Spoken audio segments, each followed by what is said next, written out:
All right. Today is Sunday, the 14th of August, and this is a recap for the stock market activities last week and an outlook for the week to come. And folks, I got a good one for you tonight. But before we start, 3 important points. Note number 1, if you received any message from me, whether it is on YouTube, Twitter, or otherwise, telling you to click on a certain link or to contact a certain number for advice or whatever, that's not me. These are scam artists. They're trying to sell you some cryptos and steal your information. I have no time at all to scam you. None. Note number 2, sometimes when I end the show, I say I'll talk to you guys tomorrow. It's a habit. And sometimes when I say that on Thursday, folks are waiting on Friday and Saturday for a video. It's a bad habit. But in this program, I do Monday to Thursday, and then I take a rest on Friday and Saturday and come back on Sunday for a video. So keep that in mind. Note number 3, this will be a different episode. We're not going to cover the stock market information at all. We're just going to do the In Focus segment. But this video will be one of the most important videos you've ever watched from this channel. So buckle up your seat belts, and here it is, In Focus tonight.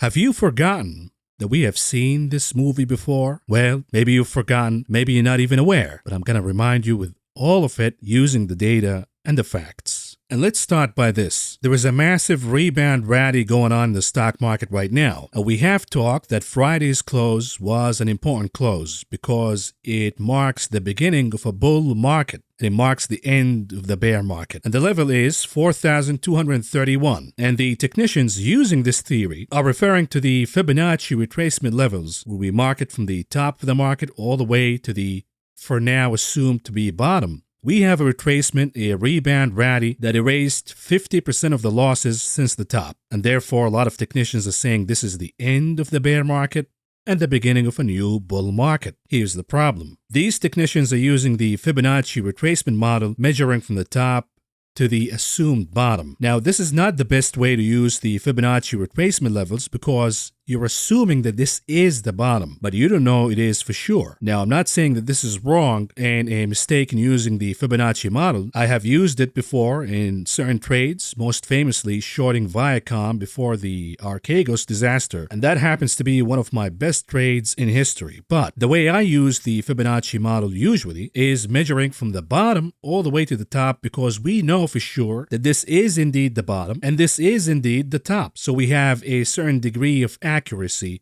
in using the Fibonacci model. When we do that, the result is the same. The numbers change. I have 4,200.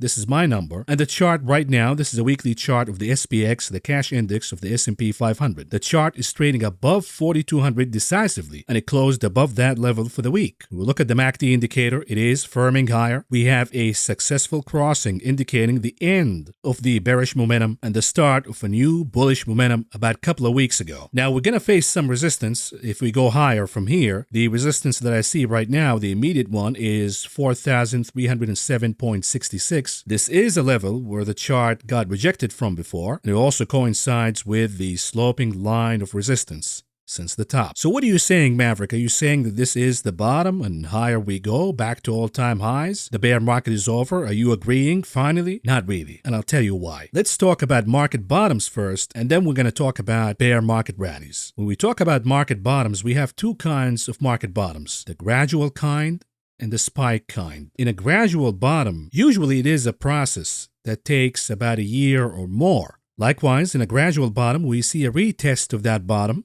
before the market goes higher again. And in this kind of bottom, it happens because we have selling exhaustion. Now, the other kind, the spike market bottom, usually lasts less than a year. We see a massive move higher from the bottom. We don't see a retest. There was no retest of the bottom. And the reason for the bottom is a Fed pivot, meaning the Fed changing the monetary policy from tightening to easing again, or even injecting a new wave of liquidity. Now, let's look at historical cases. Here's the SPX, once again, the cash index for the S&P 500. This is a weekly chart, and we go all the way back since the dot-com bubble. The dot-com bubble bottom was actually a gradual bottom. Then we have another major bottom in 2009, the Great Financial Crisis. This was a spike bottom. And then we have the Brexit scare around 2015, 2016. This was a gradual bottom. Then we have the famous Fed pivot in 2018, 2019. This was a spike bottom. Likewise, the Thing crash in 2020 was also a spike bottom. And now the assumption is that we have another spike bottom because the Fed has pivoted and we have peak inflation. Regardless of the assumptions, let's zoom in more to each one of these bottoms and see how they look. Before we do that, just a reminder, before the peak of the dot-com bubble, we got a small baby bear market in 1998. This was a gradual bottom because you see the double bottom, the retest. Of course, it doesn't get to the penny because you have algorithmic programs with different numbers. You have traders who cannot get it exactly at the previous bottom, but the look is clear. We have a double bottom, a gradual process that lasted less than a year before the market started to rally again.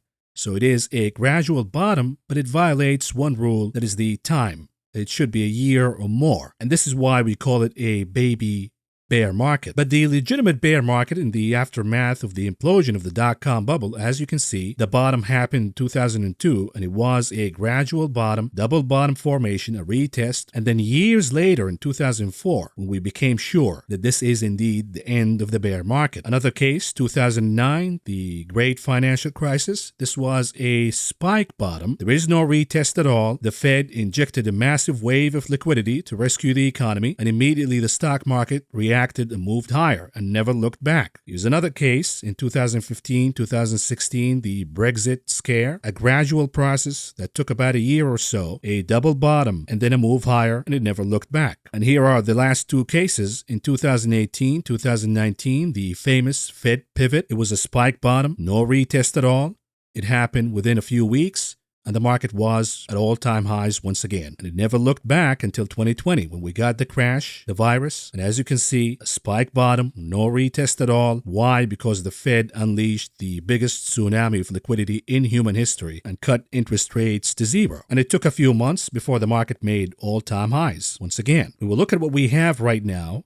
We have a spike bottom. No retest so far. It took about a couple of months, if not less, before the market already erased half of the losses since the top. The only missing ingredient here to assume that this is indeed a spike market bottom is the fact that we don't have a Fed pivot. We're not even sure if we have peak inflation at all. So unlike previous spike bottoms, this bottom is missing a major ingredient, which is there is no pivot. Unless the Fed is bluffing and lying to us, we don't have a pivot for now. So this is a false assumption that the June bottom is indeed a bottom at all without having a confirmation that the Fed is indeed pivoting. Now let's talk about bear market rallies. We go back in the dot-com bubble, SPX weekly chart for the cash index of the S&P 500. Since the top, we got major bear market rallies. Matter of fact, the first rally was around 10%. The one after that was a little over 21.5%. The one after that was around 24.5%. And the last one was also around 24.5%. Notice that as we go down, bear market rallies become even more aggressive. But here's the problem. So are the pullbacks. You see, the first pullback was around 21.5%. The second pullback was around 28%. The third pullback was around 34%. And then the last pullback was less than that at around 20%. And that's how we knew that this is indeed the bottom. All in all, the SPX, the S&P 500 lost over 50% of its value in the implosion of the dot-com bubble. What do we have today? Same chart, SPX, S&P 500, weekly chart. We got major bear market rallies. The first one was worth about 9%. The second one was worth about 13%. And the latest one is already exceeding 17.5%. So as you can see, the bear market rallies are getting more intense, more aggressive, and so are the pullbacks. Pullback number one was worth about 10.5%. Pullback number two was worth over 17.5%. And the question here is, are we going to see another pullback? And this is just yet another bear market rally. And if we do, this is going to be a major pullback that will take us down all the way to the consolidation range from September to November of 2020. And the median of that range will produce a drop from this point on if the SPX moves a little higher to my resistance that I just talked about a few minutes ago. The drop will be worth at around 21.5%. This will be the median. But this will not happen without one stock going down. If this stock doesn't go down, then the stock market will not go down. And this stock is, you guessed it, Apple. As Apple goes, so will the market. It is the most important stock in the market. It has the heaviest weighting across all major ETFs. If this name doesn't go down, the stock market is not going to go down. But if this stock goes down, the stock market will go down and form a lower low. So let's take a look at Apple, a weekly chart. We got a drop since the top early this year that is worth about 29.5%. Since then, Apple has rebounded, a major rebound that is worth about 33.5% so far. A lot of folks will look at that and say this is a major sign that the bear market is over. Otherwise, why would Apple rally by about 33.5%? So either the bear market is indeed over, or this has to be one of the biggest mistakes in stock market history. And my response to that is, we have seen this movie exactly the same way before. This is not our first rodeo. If we go back to 2008, similar conditions, just like we have right now, the stock of Apple crashed since the top by about 43%. And then came the Fed's pivot. And this was a legitimate pivot because in late 2007, the Fed was cutting interest rates in response to the housing crisis and the rise in unemployment. But they made a major move. Some of you might remember that. I do. In January of 2008, when the Fed made an emergency rate cut on January 30th, worth about 50 basis points. That indicated to the market that the Fed is serious about cutting rates and pivoting because the Fed since 2004 has been raising rates on autopilot, and they got the Fed interest rate from 1.25% in June 2004 all the way to 5.25% in June 2006. Now, in response to the January 30 emergency rate cut, the stock market bounced in a big way. And as you can see from the headline from 2008, it reads, Fed's caution causes markets to recoil. What else they said back then? January 2008, the Fed cut gives stocks soft landing. Sounds familiar? And indeed, Apple rallied by about 66.5%. Everybody back then assumed that the worst is behind us and higher we go. And then what happened? Everybody became complacent. The VIX crashed, and this headline from the LA Times illustrates that. The headline reads, More panic, please. Stock market fear gauge suggests a relative lack of concern. That is often bearish. What do we have right now? The VIX cracking below 20. Everybody says the sky is clear, the bear market is over. This is actually a bearish sign, not a bullish one. And after rallying by over 66%, Apple crashed by about 59% from that point on. So that rally was a mere bear market rally. Another case, going back to the dot-com bubble. Apple crashed from the top by about 47%, and then it caught a major bear market rally that is worth almost 59%. And then what happened? Apple crashed again and lost about 79% of its value. And what we see right now in Apple's chart today, a major rally worth almost 33.5%. But is it going to end up being just like the bear market rallies that we got in 2008 and 2000? That depends on two things. Number one, do we have a legitimate Fed pivot? Number two, are the fundamentals in Apple improving or not? You know the answer to question number one. We don't have a legitimate Fed pivot right now. But what is the answer to question number two? We will look at the net income growth year over year for Apple. In the last quarterly earnings report, we found out that Apple's net income went down by over 10.5% year over year. Even during the height of the virus scare in 2020 and the lack of demand, Apple did not lose 10.5% in profits. The trend is going down. The bottom line for the company has already peaked, and it is trending down. Negative earnings. So does this justify Apple stock going back to all-time highs? Something everybody must think about. Because if the answer is no, and Apple goes down and it breaks its lows since the rebound rally, then guess what?